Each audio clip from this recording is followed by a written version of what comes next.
Bonjour à toutes et à tous, bonjour, bienvenue sur le plateau de Rock'n'Roll. On est en compagnie de Romane, community manager et en charge des relations presse chez Lorcana. Salut Romane, ça va? Salut, ça va et toi?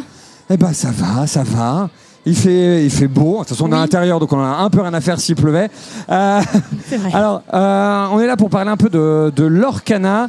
Lorcana, donc le TCG dans l'univers de Disney qui est sorti. Qu'est-ce que tu peux nous en dire un petit peu? Qu'est-ce que je peux te dire sur Disney Lorcana? C'est un nouveau TCG qui est arrivé maintenant il y a un peu moins d'un an sur un peu partout en Europe et en Amérique. Et du coup, c'est un jeu de cartes à collectionner, TCG, dans lequel le but, ça va être d'aller récolter des éclats de l'or. Et on va jouer pour ça des personnages Disney qu'on admire, qu'on aime. Il y en a pour tous les goûts, pour les plus anciens, pour les plus jeunes, et ça, c'est super. Et c'est vraiment un jeu qui est super, quoi. Ouais, ben on le voit là sur la boîte que tu as, le retour d'Ursula. On voit Ariel, on voit Ursule là, et on voit c'est le dragon de Raya. Oui, c'est ça, Sisu. Exactement. Sisu, je me rappelais plus de son nom. Honte à moi. Ah ouais, t'inquiète pas, il y a moi-même des personnages que je redécouvre grâce à Disney Lorcana, donc c'est vraiment fou. Mais là, on est à la 4e édition, le 4e set qui est sorti il y a quelques mois de ça. Mais dans la première édition, on avait des personnages, la Reine des Neiges, Hercule, la petite sirène, truc emblématique, quoi. Donc c'est le Roi Lion. Il y a du Stitch, Aladdin. il y a toute la famille Madrigal qu'on trouve d'ailleurs dans le. Oui, c'est bien, c'est celui-là. Voilà le set de démarrage. Il y a des decks thématisés. Oui. Il y a plusieurs choses parce que du coup c'est un TCG, donc évidemment on a des boosters qu'on aime ouvrir pour avoir les cartes rares à collectionner qui sont chouettes, mais on propose aussi pour les joueurs des decks de démarrage qui sont construits pour être directement prêt à l'usage. En fait, on achète un deck et on peut jouer directement avec. Il y a 60 cartes à l'intérieur. Ça répond aux contraintes de construction de deck qu'il faut, et les cartes combattent bien entre elles. Et du coup, les decks que tu as devant toi, ce sont les derniers decks qui sont sortis à l'heure actuelle pour le 7-4, le retour d'Ursula. D'accord, ouais, donc avec, là on a un deck héros que tu as dans ta main. On va jouer Anna comme on l'a jamais vu, parce qu'on a des personnages Disney comme on les connaît dans les films, mais il y a certaines cartes qui ont des spécificités qu'on appelle des Floodborn chez nous.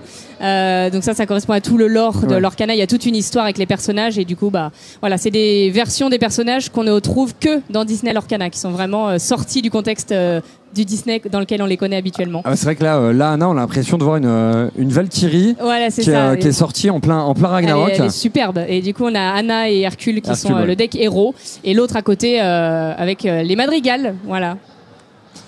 Et du coup, alors la particularité de ce TCG, de ce jeu de cartes à collectionner en français, c'est que il y a l'affrontement classique, j'ai envie de dire, en 1 contre 1 ou même en 1 contre à plusieurs.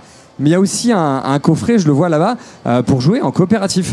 Exactement. Alors, il y a effectivement le format compétitif de Disney Lorcana, c'est vraiment du 1 contre 1. Mais on peut aussi jouer à plusieurs sans forcément ce coffret-là.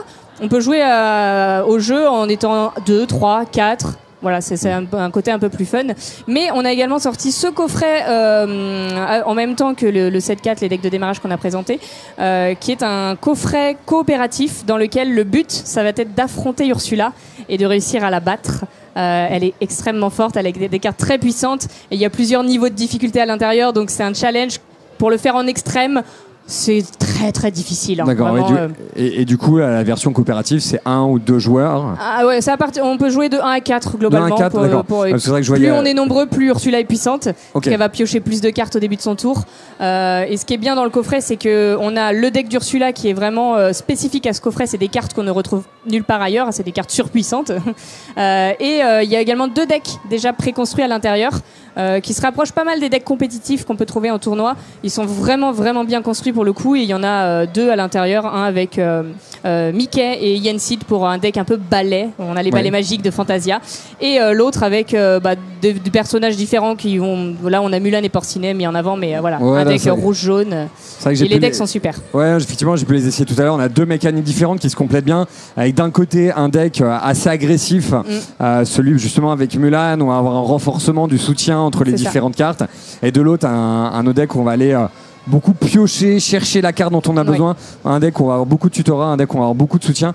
Les deux se complètent bien dans l'affrontement contre Ursula. Et c'est pas mal parce que du coup le but, dans le coffret, quand on le teste, on a un petit peu, on voit un peu comment ça se passe, c'est qu'il va falloir ralentir Ursula, mais nous aussi de notre côté, il faut que les deux joueurs, si on joue à deux, réussissent à atteindre les 20 points de l'or pour gagner la partie. Et du coup, c'est tout le truc de est-ce que je vais gérer Ursula ou est-ce que moi j'avance de mon côté, et c'est vraiment chouette quoi. Les choix sont importants. Et alors, une des particularités qu'on a dans l'Orcana par rapport à d'autres jeux de cartes à collectionner, c'est qu'il n'y a pas le système d'énergie, c'est pas des cartes spécifiques. C'est pas le système qui nous permet de poser des cartes, l'énergie, c'est l'encre là en l'occurrence. Voilà, dans l'Orcana, c'est pas des cartes spécifiques, c'est la propre carte. On peut choisir soit de la jouer, soit de la mettre en encre. Les cartes, elles ont un coût, comme dans beaucoup de TCG, et les cartes, elles peuvent être ancrables ou non ancrables. Souvent, les cartes non ancrables sont des cartes puissantes, donc on peut pas en mettre trop dans notre deck parce que si on met que des cartes non ancrables, on pourra pas jouer, on risque de se retrouver avec plein de cartes non ancrables en main et rien pouvoir faire avec.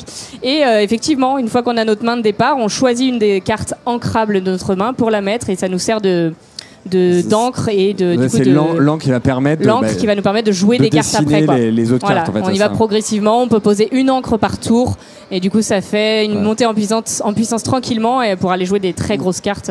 Une encre par tour, là on retrouve des éléments de mécanique assez génériques, mais effectivement la particularité c'est ça, c'est que c'est pas des cartes spécifiques que je suis obligé de mettre dans mon deck, c'est une carte que je choisis soit d'ancrer, soit de jouer. Et ça je trouve que c'est vraiment la spécificité de l'Orcana qui donne son intérêt, un des éléments qui donne son intérêt, parce qu'en fait je ne vais pas tous les citer, sinon j'y suis encore demain. Tu prêches une convaincue.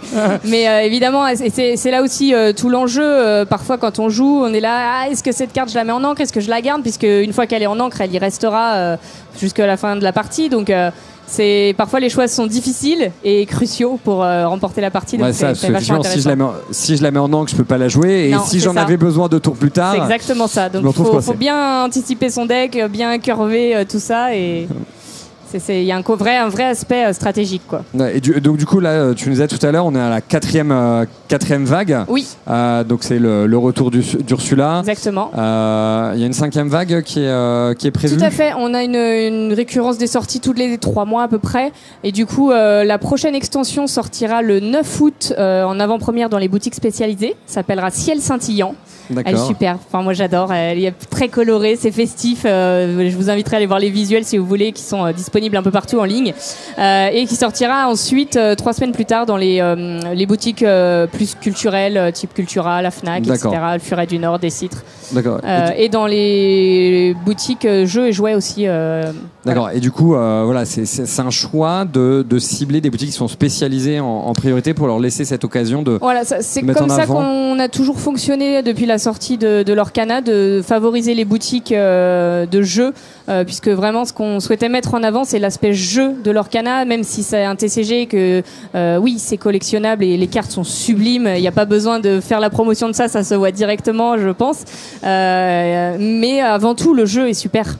Et le fait de mettre les produits en avant dans les boutiques spécialisées, je pense que ça a aidé aussi les joueurs à se mettre à l'Orcana et de se dire que c'est pas juste des jolies cartes à mettre dans des classeurs. Vraiment, vous pouvez faire un truc chouette et en profiter en famille. C'est pas juste des cartes, des jolies cartes Disney pour les fans. C'est un vrai jeu de cartes à collectionner qui se déroule dans l'univers de Disney. Exactement. Et j'invite tous les gens qui ont l'occasion de pouvoir tester le jeu à s'y essayer parce que c'est très facile à prendre en main, c'est familial, il y a des enfants qui jouent, des familles, ça rassemble vraiment plein de gens et même les joueurs compétitifs, ils trouvent leur compte et c'est ça qui fait que ça fonctionne bien aujourd'hui, c'est qu'on arrive à cibler un peu tout le monde, la famille, ouais. Et même les fans Disney, moi c'est comme ça que je suis tombée dedans. À la base, je suis joueuse mais pas du tout de TCG et quand j'ai découvert Disney l'Orcana, je suis tombée dedans. J'ai joué par curiosité et en fait j'ai adoré.